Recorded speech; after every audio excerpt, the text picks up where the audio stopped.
અંકલેશ્વર જીઆરડીસીની મુક્તિ ચોકડી પાસે ખુલ્લા પ્લોટમાં કચરામાં ભીષણ આગ ભભૂકી ઉઠી હતી.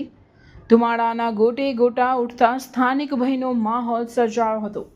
ડીપીએમસી ફાયર ટીમને જાણ કરતા 2 ફાયર ટેન્ડર સાથે ટીમ સ્થળ પર દોડી આવી આગ પર અડધા કલાકની જહેમતે કાબૂ મેળવ્યો હતો. કચરાના ગોટે ગોટા જતા કેમિકલ વેસ્ટ કચરો હોવાની શંકા સેવાઈ હતી.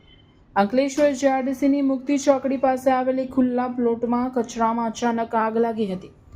અચાનક જ કચરો રાસાયણિક કચરો હોય એમ ભડકે બળવા લાગ્યો હતો અને ધુમાડાના ગોટે ગોટા ઉઠવા લાગ્યા હતા, જે જોતા જ આજુબાજુની કંપની દ્વારા ડીપીએમસીને જાણ કરતા ડીપીએમસી 2 જેટલા ફાયર ટેન્ડર સાથે સ્થળ પર ધસી આવી હતી.